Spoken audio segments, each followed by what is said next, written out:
Hello and welcome to another edition of Shaka Extra Time. I am Paul Ndiho, and joining me on Shaka Extra Time live on Facebook is Shaka Sali himself, aka the Kabale Kid. Hello, Shaka. Hugely terrific for you, Betty. Hugely terrific. I can only imagine. You definitely know why, don't you? Yes, thank you. A warm welcome to all our Facebook followers watching us live from all over the world. Today is going to be an exciting day. We, of course, are talking about the events in Zimbabwe, and we'll be taking your questions shortly.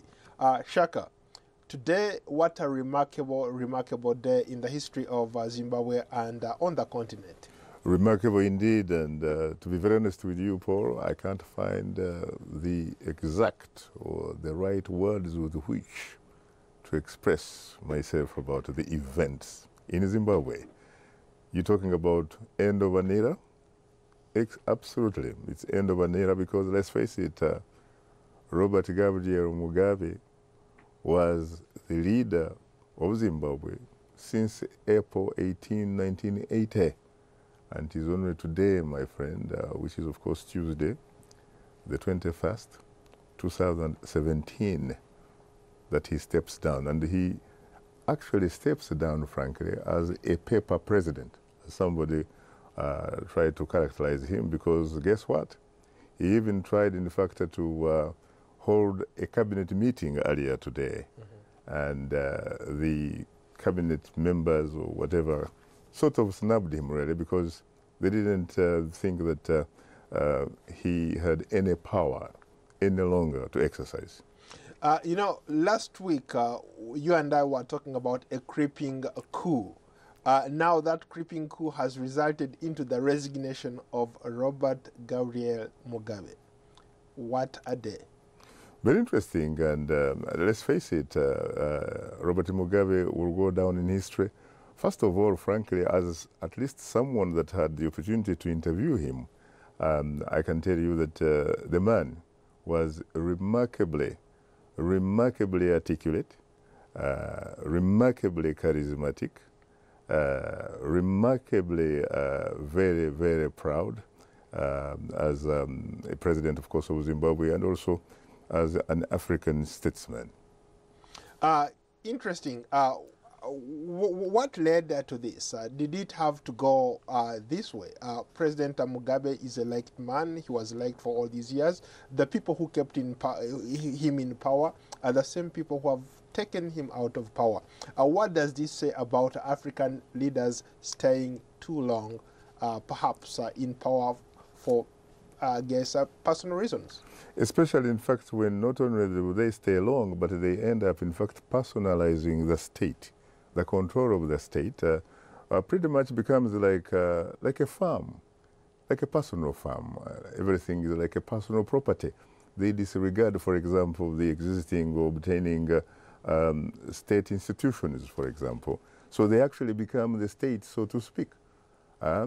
It's just like, of course, we talk about, of course, a former great king or emperor of France. Let us say moi. I am the state, and the state is me. I think in Zimbabwe, it was, in fact, it took Dr. Grassle Mogami, who's 2 months, by the way, and Doctor of Philosophy in Sociology, also happens to be on the line, because the last time I checked, the students of the University of Zimbabwe apparently refused to take exams. And part of their demand is that the degree that was awarded to Dr. Grassle Mogami actually be recalled, so that she can have the opportunity to be called other names like Gucci Grace or Disgrace. To be honest with you, she provided a great opportunity, a very rare opportunity to the Zimbabwean army, which obviously felt that it had a sense of entitlement, because let's face it, it's not really a Zimbabwean national army. It's an armed wing of the ruling party, ZANU-PF. And the moment President Mugabe fired the crocodile, Emerson Mnangagwa, it was very, very clear that they were about to enter into a new era. And that new era would not be controlled by them. So they said, you know what, this is game up. I've seen a lot of adjectives used to describe Dr. Grassle Mogami as a philanthropist, as a patriotic citizen, as a prospective business person, politician, so many other adjectives used to describe her. But one thing that comes to mind for me personally, I think that she overplayed her hand.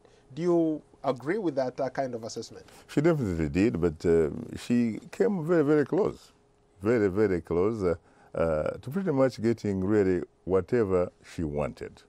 But unfortunately, I think the Zimbabwean army or the armed wing of ZANU-PF saw it and felt otherwise. And you have to give it credit, because when you think about from the time they actually took over, even though they kept saying that this was not a military coup, we are simply going after the criminals surrounding the president and his family and what have you. The last time I checked, when you look at the Zimbabwean constitution, they do not have the powers to play a police role. They are not the police of Zimbabwe. But let's face it, they have been extremely disciplined.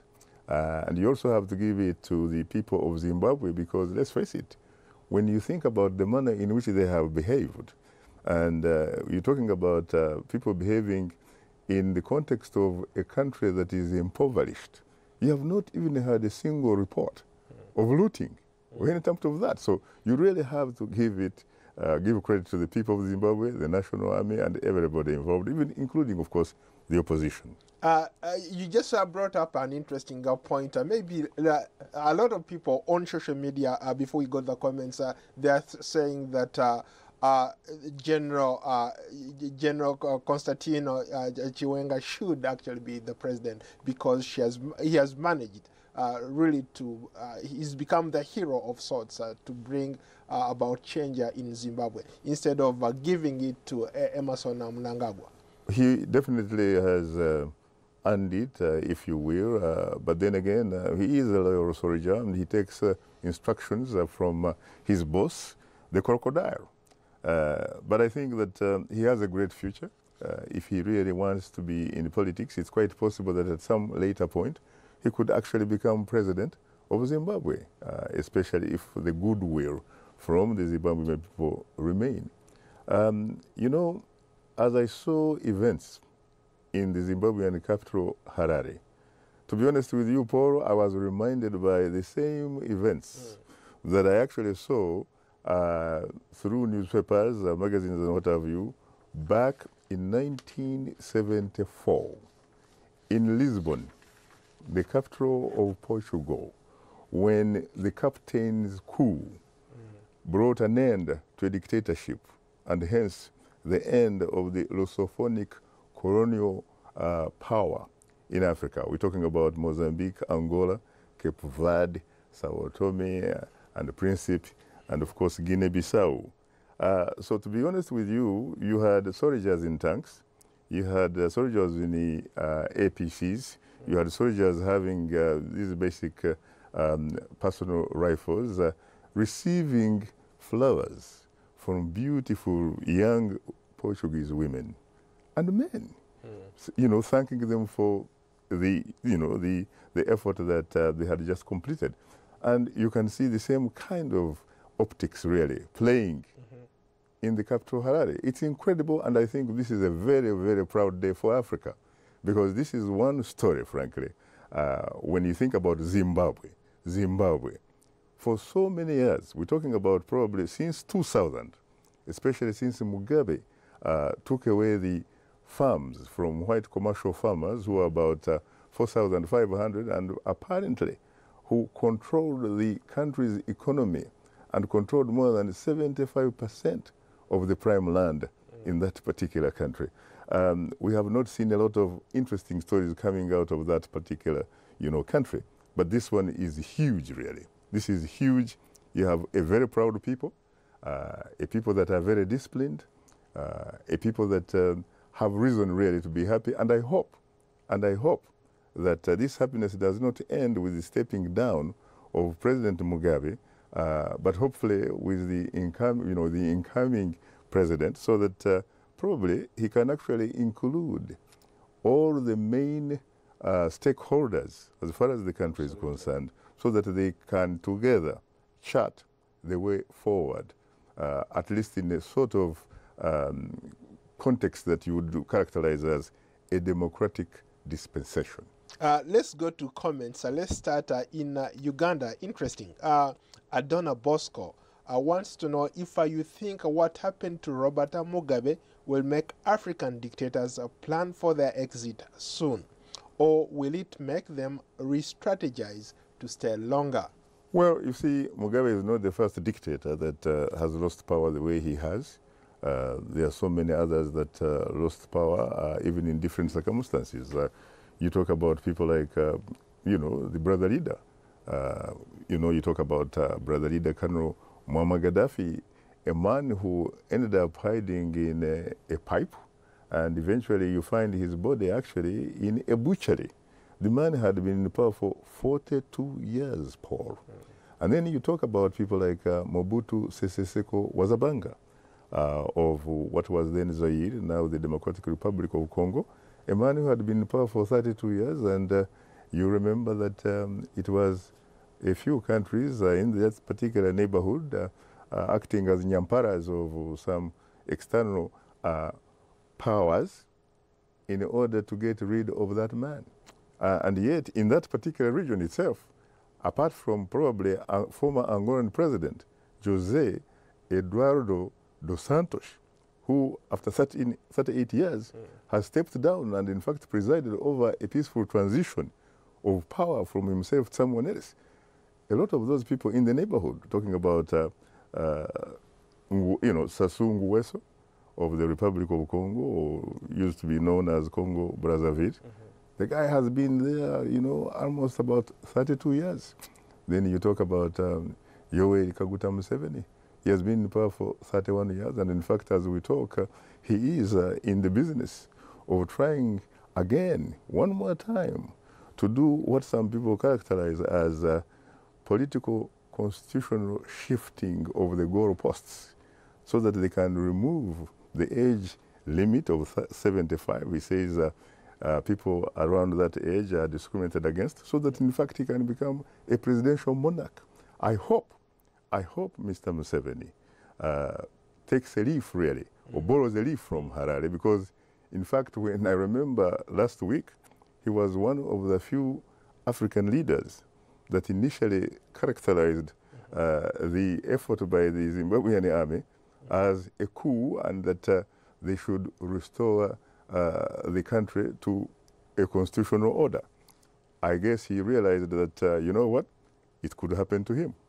But I honestly think that this time around, he looks at his brother and friend, Robert Gabriel Mugabe, the manner in which he has left the stage, and say, you know what, I think it is high time I can go back to Rwachitura and do what I have often told people, that I have a lot of cows and I love them so much. I can go and spend my evening years attending to those cows.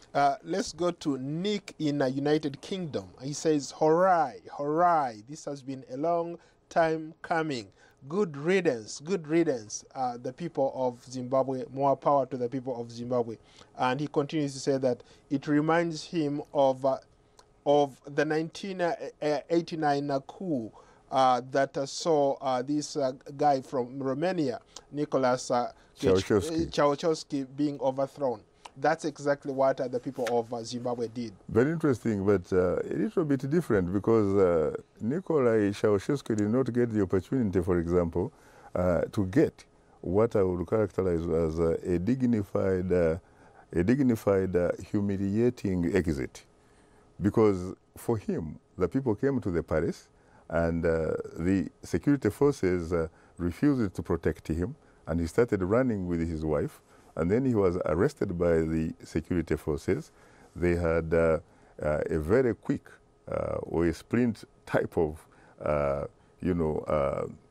of like trial, and then actually executed him and his wife. So it's a little bit different, because here you have a situation where the soldiers of Zimbabwe will come and salute President Comrade Robert Mugabe and actually tell him that he is the president and that he is still the commander-in-chief of the armed forces, including their own army. But they would not be taking orders or instructions from him. Instead, they would be the ones, in fact, ordering this president, paper president, as some said. So that's why I characterized it, frankly, as a sort of dignified, humiliating exit. Let's go to Zambia. Stivalis Mweya, he says, the term crocodile suits Emerson. He saw an opportunity and took it. Rather an opportunist. He talks about how Emerson Mnangagwa, who has been part of Mugabe's since the revolution, they were incarcerated together, they were in jail together. This guy has been working alongside the former president. Now he's going to take over his mantle. He thinks that he saw an opportunity and went for a kill. Do you agree with that kind of assessment? I think, first of all, again, it will be recalled that the opportunity was, in fact, presented by the Zimbabwean First Lady, Dr. Grace Mugabe, who obviously had successfully persuaded her husband that he should be the one to succeed him, and hence the expulsion of the vice president, the crocodile, Emerson Mnangagwa. But I think that the reaction was very swift, and it showed that he commanded loyalty and respect among his comrades, because he was one of those Bush war heroes. In fact, he was associated with President Robert Mugabe since 1976. This is a man who is very highly trained militarily. He first trained in Tanzania, Egypt, and went to China. He also went to the University of Zambia, where he obtained a law degree, and then became a personal assistant to President Mugabe. They were really, really like father and son, having gone through the experiences of master and servant. Shaka, a lot of people here on Facebook want you to talk about the professionalism and in the manner in which they handle this whole thing. It could have gotten ugly. More people could have died on the streets, but they were handled it with such grace and class. What do you say about that kind of professionalism exhibited by the Zambian defense Zimbabwean defense forces? To be honest with you, very admirable. There's no question. It was awesome. I just hope that they continue doing this, but you know that in the past they had problems, for example, with the opposition leaders. You realize the optics where they would sometimes security forces rough up, for example, opposition leader Morgan Changilai. They would beat him and do all sorts of things. But I hope that the army, the security forces as it were, has actually moved forward. It has moved forward, moved away from that type of behavior. They have definitely demonstrated that they deserve respect. And again, they have actually made the African continent very, very, very proud. You also have to, again, give credit, frankly, to the ordinary Zimbabwean citizen. Because let's face it, they could have at least tried to loot or something, because they are actually very hungry, most of them. They have not had employment, they had not money, but yet they were really calm, they were very disciplined, they were just like ladies and gentlemen. And I hope they can sustain this. And the only way they can do that, I think, again, is to make sure that they have a sort of an arrangement that brings about a government that has a semblance of national unity, so that they can actually sit down and seriously discuss the issues at hand, so that they can chart the way forward. They shouldn't, in fact, be in a hurry of having elections sometime early next year.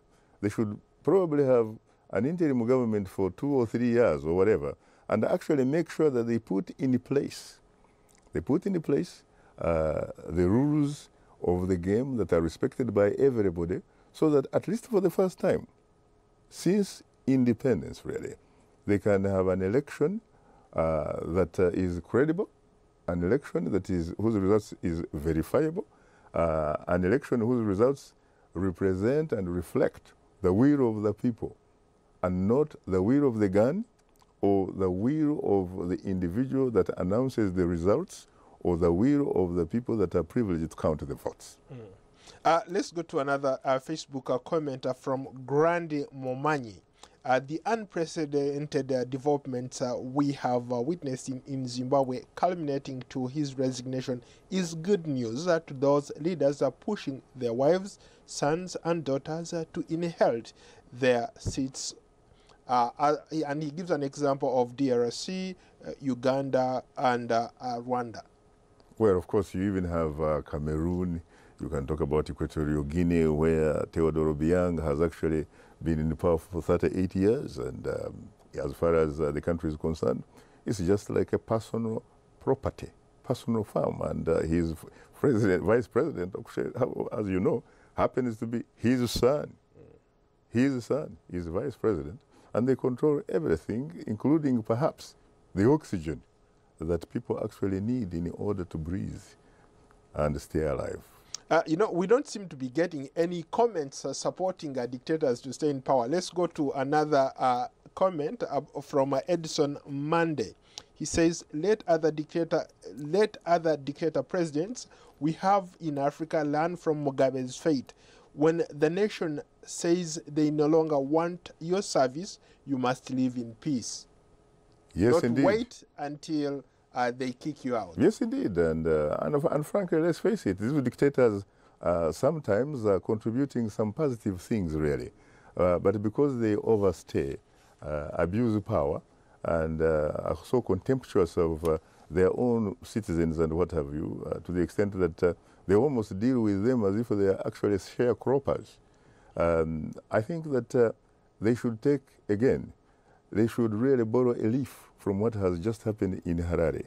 And for that, I should frankly appeal to a man like President Museveni, for example, to stay away from this business of trying to remove the age limit so that he can actually stay as a presidential monarch. He does not have the argument, for example, like he used sometimes to use, that he succumbs to the power, the pressure of the people because they love him so much, as if in fact Uganda cannot do without him.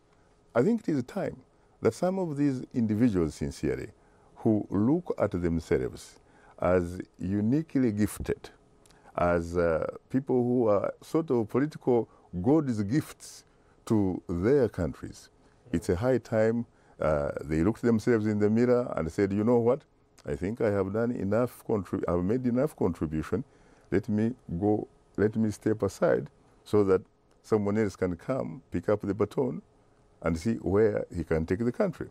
I don't like these people who think themselves as if, again, they are uniquely gifted to the extent that they can actually boast that they are the only people with the vision thing. In other words, the only individual who can think. The rest, just like cows, just follow or essentially implement whatever whims, you know, or whatever things that the dictator wants. Let's go to another comment. They want to know, Shaka, you've covered Africa for a long time, but what other moment reminds you of what happened today in Zimbabwe? I think the other moment that comes to mind immediately, sincerely, is the end of apartheid in South Africa and the independence of South Africa, meaning that you did, for the first time, at least have an election in which every community, including black people, participated. And that election produced a man, a great man, a man that has very, very few equals, really. I'm talking about the Madiba, when he became president of the Republic of South Africa in 1994, I think, if I remember correctly. That was one of the few great moments that I honestly recall. I even recall when Madiba, before he became president, he actually visited the United States. And I happened to be in New York at that time. You should have seen New York. The man actually took over New York City. New York City. He took over New York City. And not for bad reasons, but for good reasons. Just like a conquering hero without bullets. Yeah, in fact, you remind me of one incident when I was a young kid. I remember President Robert Mugabe coming to Uganda, and I was one of those kids who lined up at the streets. Today, I'm 40 years old, and I've been alive as much as he's been in power. It's a remarkable day for the people of Zimbabwe. Let's go to another quick commenter from Zimbabwe. Moses Simpiwa. Zimbabweans must be proud of themselves. No car burnt, no building on fire, no spilling of blood, and no life lost. Your thoughts, Shaka? I couldn't agree with Moses more. Again, we have to really give credit where it belongs. I think that the soldiers of Zimbabwe, the people of Zimbabwe, make us very, very proud. And as I said a little bit earlier, there have not been very many interesting stories out of that country, nor, in fact, from the continent for that matter. But this particular story, I am sure it will endure. It is one of those days that you look back and say, oh my God, I'm very, very glad to have been alive when Robert Gabriel Mugabe stepped aside without being killed, because let's face it, he is an independence hero. He loved his country very much, at least he said, and he did some very good things. He had one of the best educational policies, for example. Zimbabwe is one of the most literate countries, not only in Africa, but globally. It also has some of the most best educated people, except that in as far as the governance aspect is concerned, it has been really, really second rate, if not third rate. Yeah. Shaka, what are you talking about on Straight Talk tomorrow? Interestingly, we shall be continuing tomorrow, looking at reaction from Zimbabwe, from the region, from the rest of the world, and it is coming in a lot. We'll look at Zimbabwe, we'll look, of course, at the just concluded Kenyan Supreme Court ruling that Uhuru Kenyatta will serve the next 5 years as the president of Kenya, and we hope that he too will find a way of bringing about conditions, frankly, that can make Kenya become a great country again. I think it is high time, Paul, that Africa moves away from this business of winner takes it all. Because in most cases, actually, they don't even win anyway. They steal the elections, they rig the elections. They should adopt proportional representation so that everybody is part of the ballgame. Very briefly, any lessons learned from Zimbabwe, very briefly? If I were, for example, Equatorial Guinea President Theodore Obiang, I would step aside. If I were Yoweri Museveni, I would do the same. If I were Kagame, I would say I'm human. If I were Paul Biya, I would do exactly the same thing. We do not need dictators. We just need leaders here, and leaders who are representing their own people, not their stomachs. On that note, thank you so much, Shaka, for your insight. I look forward